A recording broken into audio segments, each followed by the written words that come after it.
How are my internet family? So we all knew this episode was coming of December Diary, didn't we? Because I talk lots about body confidence on this channel. Had to be done. Why do so many of us despise our stretch marks and fork out thousands on expensive treatments to wipe them away? You know, we hide our bodies in bed with our lovers. We put our hands here and there to cover them up out of embarrassment and out of shame. They're our war stripes, and they remind us that we're growing and living, that our bodies were kind enough to make room for all those indulgent Christmas dinners and for some, our babies. Stretch marks remind us that we're fragile and we're not here forever, and they make us remember to enjoy this sweet moment that we have on this planet. To all of you watching who think that stretch marks are ugly, I want you to ask yourself why. Why do you think that? You've been socialized to think that way, because it's like thinking elbows are ugly. It's stupid. I spent so many years of my life wishing that some kind of airbrush machine would fall out of the sky and I could just mask over all of the thin silvery lines over every inch of my bloody body. Even though on other people that I care about and that I've loved, I've never ever judged them or looked at their stretch marks and thought that they were disgusting or anything like that. But yet I do that to myself. Why? Stupid. Why do we give ourselves such hard times? And, our bodies, our bellies, our lumps and our bumps. Why do so many of us feel so repulsed by ourselves? Because when we sit down, we get a little pooch, a little belly roll.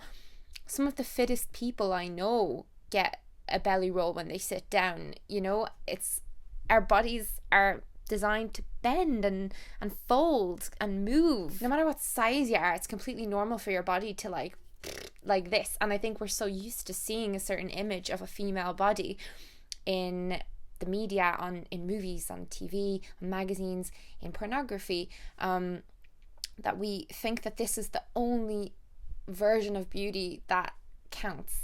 That if we fall anywhere outside of this perfect image of a woman who's standing a certain way, who's breathing in, who hasn't eaten very many carbs, so all the water weight's flushed out of her body, who is airbrushed to shit, who is wearing fake tan. I can't, because I've been 8 stone and I still had a bit of a belly pooch. I've been 13 stone and yes, I had a significantly larger belly pooch and belly rolls, but I actually felt more self-conscious about my stomach when I was really thin.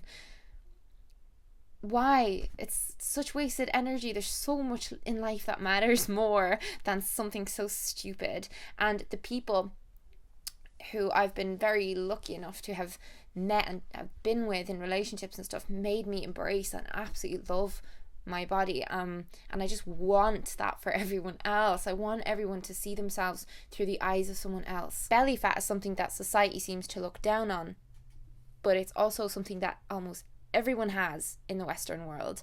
We don't have the best diets and everyone is on their own journey to finding balance, but what good comes of hating yourself? How has anything good ever come from self-hate? That's not going to inspire change. That's just going to inspire you to stagnate and just keep on hating yourself forevermore. Do you know what I think you should do? I think you should cut yourself some slack while you work on becoming the best version of yourself. Because what if tomorrow society decides that eyebrows are absolutely disgusting? And what if you're in between waxes? Are you just gonna spend your hours and your energy and your days looking at yourself in the mirror going, ew, that's disgusting? I don't think it's healthy to want to change and alter your body for other people. All the happiest people I know are people who literally just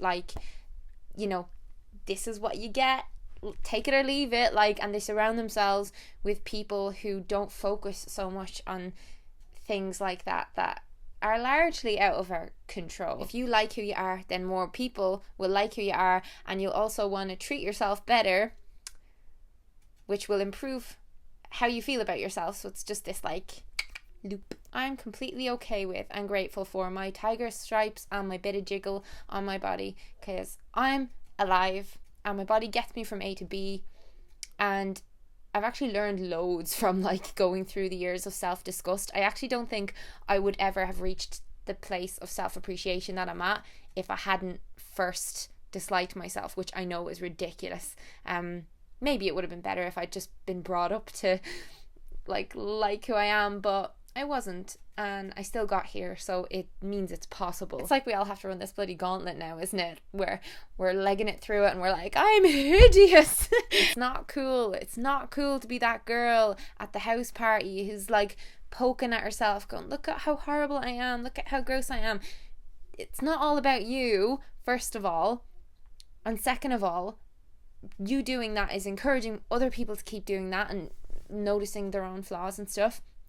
I'm not saying like you're not allowed to experience these feelings at all. I had to experience those feelings. I just want to encourage you watching, to work through those feelings by changing how you view yourself and looking at yourself from a place of gratitude, because you have to shift that focus. It's like this scale of 1 to 100, and when you're at 1, you're in that mindset of like comparing yourself to everybody and thinking everything is wrong with you and thinking you're disgusting and horrendous and no one's going to ever think that you're beautiful. And then being at 100 is just kind of like, yeah, I'm grand, this is my body, whatever, gonna go do this thing now.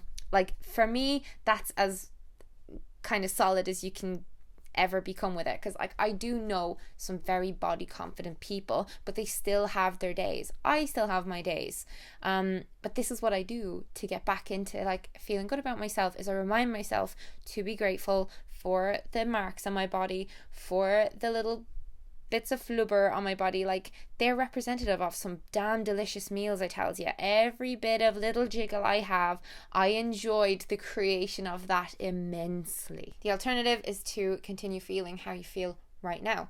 But I saw like a really cool quote somewhere the other day on like Instagram or something, and I reposted it. It was like, if you do what you've always done, you'll get what you've always gotten. Yes. Today's comment question is, how do you feel about your body in this exact moment? I'd love you to write that down below, and I'm going to read all of them, and I will see you guys tomorrow. Bye.